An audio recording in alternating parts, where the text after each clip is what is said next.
le soir les pensées remontent, j'avais envie de vous lire une histoire. Parce que les temps sont incertains, j'avais envie de vous envoyer un câlin, un bisou. Alors je vous propose le bijou, comme un bisou du soir. Il était une fois les jumeaux en joaillerie, Persta et Karpov, les maisons de demain.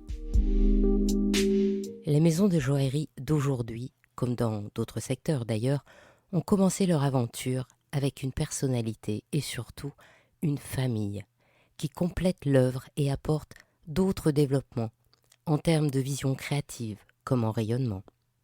Alors je fais aujourd'hui, avec vous, le pari de vous présenter ceux qui vont être deux des grandes maisons de joaillerie de demain, parce qu'ils sont talentueux, parce qu'ils sont à l'aube de leur aventure et parce qu'ils sont doubles. Ils sont jumeaux et jumelles, doubles et duales. Ils viennent de lancer leur marque joaillère et sont à la fois des personnalités et une famille. Maintenant, je vous laisse découvrir la trajectoire, les collections et le mode de fonctionnement de ces jumeaux en joaillerie. Et je vous laisse écouter, sans les interrompre, Hélène et Jeanne Karpov de la jeune maison Karpov et Olivier et Guilhem Fèvre d'Arcier de la maison Persta. Allez, vas-y, Hélène, lance-toi. Pour l'histoire de notre maison, en fait, Jeanne et moi, on a un parcours créatif assez long sur la place Vendôme. On a travaillé très longtemps sur cette place magique, que ce soit en création pour ma part ou en illustration pour Jeanne, qui a illustré nombre de catalogues de gouaches de bijoux pour un nombre impressionnant de grandes maisons. Et suite à ça, on a voulu monter, nous, notre propre marque et révéler en fait notre univers qui est à la fois français et d'inspiration russe aussi, puisqu'on est 50% russe par notre père. Donc voilà, et puis on a toujours voulu travailler ensemble. Il faut savoir que en tant que jumelles, on n'échappe pas, je pense, à ce cliché. Je pense qu'il y a beaucoup de jumeaux qui travaillent ensemble. D'ailleurs, on en connaît un certain nombre qui travaillent en joaillerie ensemble. Et voilà, on a pu concrétiser cette aventure-là il y a quelques années. Et on a lancé donc notre première collection il y a quelques mois. Mais c'est une collection sur laquelle on a travaillé pendant 2 ans. Ça fait 2 ans qu'on travaille sur cette première collection sur le thème des parfums. Oui, c'est vraiment une passion commune qu'on a depuis très longtemps et qu'on a une hypersensibilité aussi olfactive. On voulait aussi mettre en valeur un patrimoine français et un savoir-faire d'excellence et le mixer avec le savoir-faire d'excellence de la joaillerie, ce qui nous semblait vraiment pertinent et en tout cas très vraiment une volonté de notre part. Voilà. Oui, c'est vrai qu'on a toutes les deux une sensibilité, on va dire, olfactive et on a hésité à un moment donné sur la voie à prendre toutes les deux parce que c'est vrai que le milieu du parfum, l'univers du parfum, c'est aussi une façon de s'exprimer créativement, mais par un autre sens. Et nous, on a choisi le dessin, qui était peut-être un petit peu plus logique pour nous, en tout cas dans notre famille, puisqu'on a notre père qui était diplômé des Beaux-Arts à Saint-Pétersbourg et notre mère qui est une passionnée de peinture qui nous a emmenés voir les plus beaux musées à travers le monde. Donc voilà, il a fallu faire un choix à un moment donné et notre choix s'est fait en tout cas pour notre direction principale vers la joaillerie et le dessin. Mais c'est vrai que le parfum, l'univers du parfum, ça nous a toujours attirés et je pense on espère faire de grandes choses, en tout cas dans cette voie. On ne sait pas encore ce que l'avenir nous réserve, mais ouais, c'était une volonté évidente pour nous d'associer ces deux thèmes-là. La devise de la famille, qui est Deo Juvente Persta, persiste avec l'aide de Dieu. Et donc on a gardé la fin de la devise parce qu'on voulait justement que ce soit familial, tout en ne prenant pas notre nom de famille, mais que ça reste familial. Et le mot persiste, je trouve, est un mot assez élégant et qui résume bien ce qu'on veut faire dans la joaillerie avec des bijoux qui persistent dans le temps, qu'on passe à ses enfants, ses petits-enfants. Nous, notre parcours, il est un peu différent parce qu'on n'a pas du tout travaillé dans les mêmes milieux. Moi, j'ai commencé la joaillerie à 15 ans sur la place Vendôme. Je suis resté un peu plus de 11 ans dans la maison de joaillerie Boucheron à l'atelier de haute joaillerie. Donc, j'ai appris tout le métier de la haute joaillerie à l'atelier dans cette maison. Et Guilhem, à l'inverse, toi, tu as fait une école de communication et de design. Et donc, en fait, à partir de l'âge de 15 ans, on a été séparés et on ne pensait pas du tout travailler un jour ensemble. Et en fait, on a vu que nos deux métiers pouvaient se réunir l'un avec l'autre et on a décidé de créer Persta. Il y a maintenant, on a eu l'idée il y a 5 ans, 6 ans. Et là, ça fait un peu plus de 2 ans que la maison existe. C'est toujours super intéressant de rencontrer des jumeaux et de comparer nos expériences et nos différences et nos similitudes. C'est toujours fascinant, même pour les couples de jumeaux. Ouais. Ah ouais, c'est vrai. Et en plus, les relations à chaque fois entre jumeaux, elles sont toujours différentes. Du coup, c'est assez drôle de voir comment d'autres jumeaux réagissent. Mais comme c'est un métier passion, peut-être que ça pousse aussi les jumeaux à travailler ensemble. On a la première collection qui est joaillerie, voire haute joaillerie, en matières précieuses, métal très précieux, or, qui s'appelle Jardin suspendu et qui s'insère de Babylone. Et on a la nouvelle collection qui s'appelle P2, qui est en argent et qui est beaucoup plus contemporary line. Voilà. En fait, ce qu'on voulait aussi, c'était mettre la gémellité dans nos créations, mais aussi dans la marque et créer une double marque où on a une collection à chaque fois qui est joaillerie et une collection qui est beaucoup plus wearable en argent, qui est beaucoup plus fun et sur laquelle on peut s'exprimer beaucoup plus. En fait, le leitmotiv vraiment de Persta et de chaque collection qu'on aura et de chaque bijou qu'on dessine, c'est vraiment le double. Et trouver des moyens d'exprimer le double différemment pour chaque bijou, avec des doubles bagues, avec des bijoux qui se transforment, avec des systèmes. C'est vraiment le leitmotiv de Persta et ce qui fait notre ADN en fait. On est parti sur le bijou en forme de parfum, mais qui ne pouvait pas contenir de parfum pour des raisons aussi. Les pierres fines et les pierres précieuses sont fragiles et elles peuvent s'abîmer au contact du parfum. Du coup, on a dû faire un choix aussi au niveau de cette ligne de joaillerie. Oui, il y a ça aussi. Et puis en fait, notre joaillerie, elle est aussi d'inspiration franco-russe. Enfin, on a cette envie aussi d'instiller un peu de Russie, en tout cas dans nos collections. C'est pas forcément encore visible sur ces premières pièces qui sont sorties, mais voilà, on a cette envie d'insuffler aussi notre ADN par cette voie-là dans nos projets. Et puis, il y a aussi cette volonté de faire aussi des bijoux modulables, un peu comme ce que Olivier et Guilhem disaient, c'est que c'est assez intéressant de pouvoir moduler son bijou suivant son envie de la journée ou d'avoir un porté peut-être un peu plus facile et un porté un peu soirée.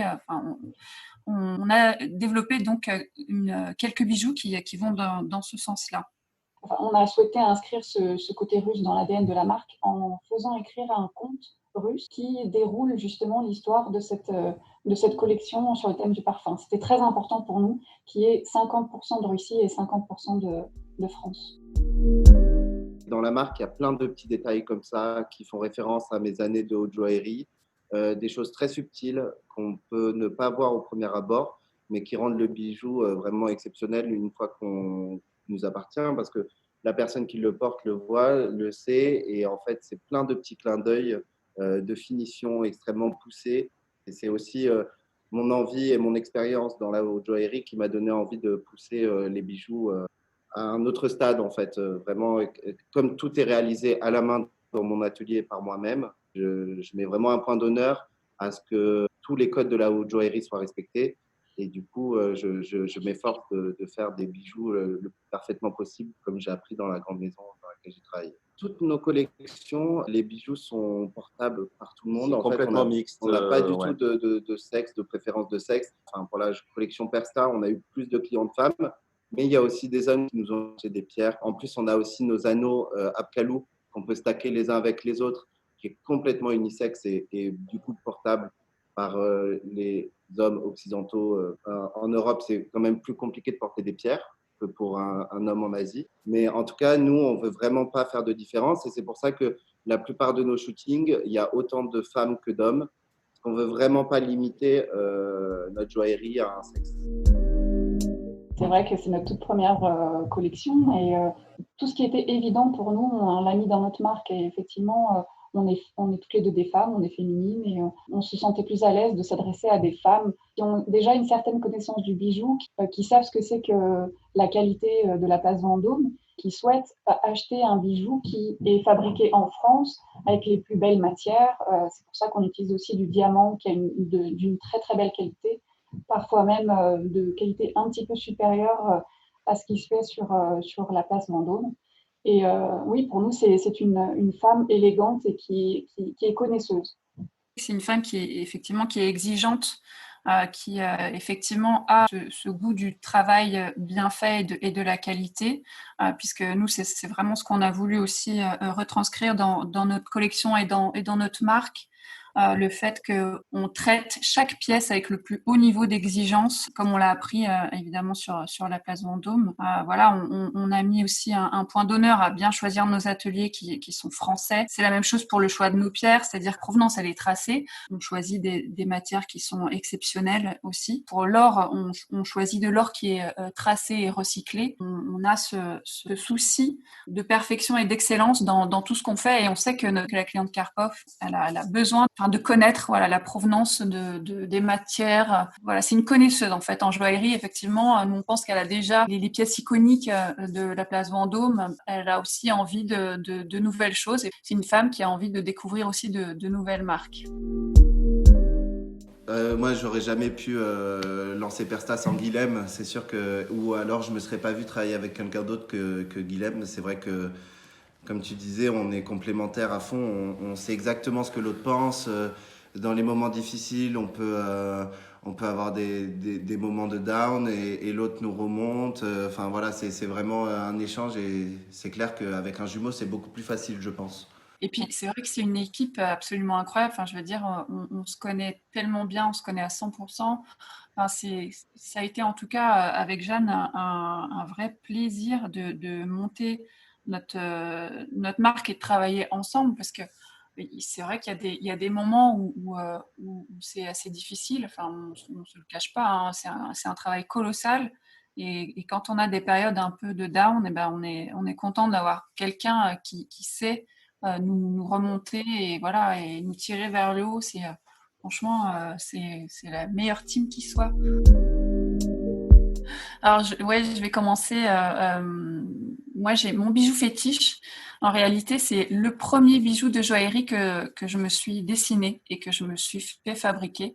Parce que c'est vrai que j'ai l'habitude de dessiner pour les autres là depuis 15 ans. C'est vrai que j'ai dessiné des milliers de projets. Et là, je me suis dessiné une bague. C'est un diadème.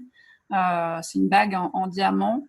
On peut la voir d'ailleurs sur nos réseaux sociaux, sur notre Instagram. Et c'est vraiment le premier bijou que je me suis dessiné. Donc, il y a une vraie fierté. Et puis, quelque part, voilà, c'est ma première récompense. Donc, je suis très, très contente et très fière d'avoir mes premiers diamants, ma première bague auto-créée, quoi. Et ça m'a mis énormément de temps. J'ai mis presque un mois, je pense, à la dessiner parce que le challenge est d'autant plus élevé, je pense, de se dessiner un bijou. On est encore plus exigeant. S'il faut citer un bijou, je dirais que c'est la bague Olga. C'est une bague qui a une forme de flacon de profil. Elle a un beau volume, mais elle est fine. Et du coup, elle fait de l'effet tout en étant discrète. Et j'ai eu un vrai coup de cœur quand l'atelier nous l'a apporté, fabriqué. Quand l'atelier vient nous livrer les pièces, c'est toujours un enchantement. Et celle-ci m'a vraiment beaucoup marquée. Alors pour moi, je dirais que c'est la bague améthyste, évidemment, parce que c'est celle qui m'a demandé le plus de temps au niveau de la réalisation. C'est celle qui a eu le plus de difficultés techniques pour la réalisation, parce qu'on a autant de l'or 18 carats que de la nacre, avec tout un travail de marqueterie de nacre. Cette améthyste de 39 carats 48 avec des diamants. En même temps, c'est une masse assez volumineuse qui peut être autant féminine que masculine. Elle fait penser à des bagues de cardinal ou des bagues cocktail. Donc en fait, il y avait ces deux choses qui devaient rentrer en compte dans la création. Et en même temps, j'ai apporté de la légèreté avec ces petites pampilles en diamant qui l'allègent beaucoup. Le fait que ce soit pas des grands aplats de métal, mais plutôt un travail de marqueterie, ça lui donne une vraie légèreté alors que c'est une bague très massive. J'ai passé 170 heures de travail dessus, sans compter le dessin, parce qu'on a mis quand même plusieurs semaines à la dessiner. Tout ça autour de cette pierre, c'était un vrai défi. Je suis vraiment content du résultat. Donc voilà, pour moi, c'est mon coup de cœur de Persta. Et moi, je dirais que c'est la nouvelle collection qu'on est en train de dessiner depuis le début du confinement. En fait, grâce au confinement, on s'est vraiment mis au dessin de la nouvelle collection. Et donc, je commence vraiment à adorer cette collection et j'ai hâte de voir Olivier travailler dessus et voir les pièces petit à petit sortir de l'atelier aussi. Donc là, ce sera une collection P2, pas une collection Persta, donc une collection en argent qui est très sexuelle, qui vraiment m'enchante. Vraiment, j'ai hâte de la voir et de la découvrir en vrai. Et encore une fois, il y a une idée du double et de la gémilité à l'intérieur de cette collection-là. Et est-ce qu'il y a des moments où vous êtes pas d'accord, où vous pouvez vous brouiller, ou comment ça se passe? Vous avez des... Ouais. T'inquiète pas, il y a des moments où on n'est pas d'accord. Mais justement, en fait, le fait d'être jumeaux, c'est que, en fait, au bout de 2 heures, on revient et on s'explique et au final, Et les parfois, il brouilles n'y a restent même pas pas longtemps, besoin quoi. de s'expliquer, même si on a eu des mots hyper durs ou c'est parti en. Voilà. En fait, 2 heures après, tout est oublié et on se remet au travail, quoi. Ouais, En c'est fait, ça. Ouais, ben nous on fonctionne un peu pareil, enfin, c'est la même chose. Et je pense que pour par exemple des amis qui montent leur boîte ensemble, cette espèce de revirement de situation et de tempérer les choses, eh ben, il se fait peut-être moins vite ou moins de façon évidente. Pas souvent quand même, hein. C'est arrivé 2 fois Ouais, en 2 ans et ouais, on a ouais. instauré un code rouge quand on sent qu'il y en a une qui commence à être à cran et trop stressée. Elle dit à l'autre: «Non, mais là, je suis en code rouge», et ça veut dire que l'autre, elle lui lâche, il ne faut pas Ça lui veut dire, parler, il ne faut pas lui venir lui poser des questions, etc. Et comme ça, ça nous permet, parce que ça nous fait mal en fait de pas être d'accord c'est très stressant. Enfin, moi, je supporte pas les conflits. Je pense qu'Hélène aussi, elle aime pas ça. Et du coup, on s'est dit, bon, bah voilà, on se met un code, nom de code rouge, voilà. Mais moi, je pense que c'est assez sain de vraiment exprimer ce qu'on veut. Enfin, il y a plein de fois où si ça avait été avec quelqu'un, une tierce personne avec qui j'aurais créé Persta, enfin, j'aurais pas pu dire exactement ce que je pense, j'aurais pas pu vider mon sac. Et du coup, je trouve que c'est assez sain de vraiment dire ce qu'on pense sans se dire, ah, la personne va mal le prendre, ah, ouais. je remets en question toute la marque, ah, et du coup, là, je sais que je peux gueuler, dire ce que je veux. On peut, voilà, ça peut aller loin et 2 heures après, il n'y a plus rien, mais en même temps, on a chacun entendu la partie de l'autre et on peut rééquilibrer. Enfin, je pense que du coup, bon, après, ça dépend quelle sorte d'engueulade, mais parfois, ça peut mettre des choses sur le tapis qui sont dures à dire avec d'autres personnes, par exemple, où on prendrait plus de pincettes ou de choses comme ça, et Ouais. ça permet de pouvoir s'exprimer beaucoup plus facilement, quoi. Ce qu'il arrive très souvent, c'est que on dessine chacun de notre côté des petits sketchs, vraiment des espèces de silhouettes. Et en fait, je prends les dessins de Guilhem et inversement, et on redessine dessus jusqu'à avoir vraiment. Donc en fait, dans un bijou, il peut y avoir vraiment 50% de l'un, 50% de l'autre. Et du coup, c'est vraiment un mélange de nos deux univers et qui fonctionnent ensemble. Ça, c'est assez dingue. Mais après, c'est vrai que au final, à part dans les moments où on dessine les collections, on travaille. Enfin, chacun a vraiment sa partie en fait distincte. Et du coup, on intervient peu dans le travail de l'autre, même si oui, on intervient. Ça reste quand même deux parties assez distinctes, je trouve. En fait, Olivier est vraiment dans la création et moi, je suis vraiment dans la communication. Et voilà, il n'y a que quand on dessine les collections où effectivement on travaille l'un avec l'autre non-stop. Mais sinon, en fait, on a vraiment chacun notre partie. Je sais pas si. En fait, on échange aussi pas mal les dessins. Il y en a une qui peut poser l'idée ou un concept, l'autre qui va dessiner la première intention. Ensuite, la première revient sur le dessin pour faire la mise au point et faire en sorte que tout soit réglé au dixième de millimètre. Et après, à deux, on valide. Et du coup, c'est effectivement un travail de va-et-vient entre deux paires de dieux. Je pense que c'est plus efficace, on va plus loin et plus vite. Donc c'est lui qui réfléchit à tous les systèmes et qui voit vraiment qu'à l'œil pour ça, quoi. J'arrive à synthétiser aussi parfois les dessins de Guilhem pour que ce soit réalisable et que ça tienne la route, parce que sinon, parfois, c'est pas le cas, quoi. Mais du coup, c'est bien aussi d'avoir un œil extérieur de la joaillerie qui peut donner des idées auxquelles moi j'aurais tout de suite refusé parce que je sais que c'est pas faisable. Et en fait, du coup, en réfléchissant, il y a toujours un moyen d'arriver à le réaliser. Du coup, c'est plutôt pas mal d'avoir cet œil extérieur. Donc, bravo à vous deux et on vous souhaite énormément de succès dans votre entreprise. Merci, et c'est pareil pour vous. On vous souhaite plein de réussite dans votre nouvelle collection. Ainsi se termine cette interview à 4 voix pour cette joaillerie à 4 mains. Si leur histoire dans « Il était une fois le bijou » vous a plu, partagez-la autour de vous. Pour vous aussi envoyer plein de bijoux bisous. Et encouragez-moi en me mettant plein d'étoiles et de likes. À demain pour un prochain bijou, un nouveau bisou du soir.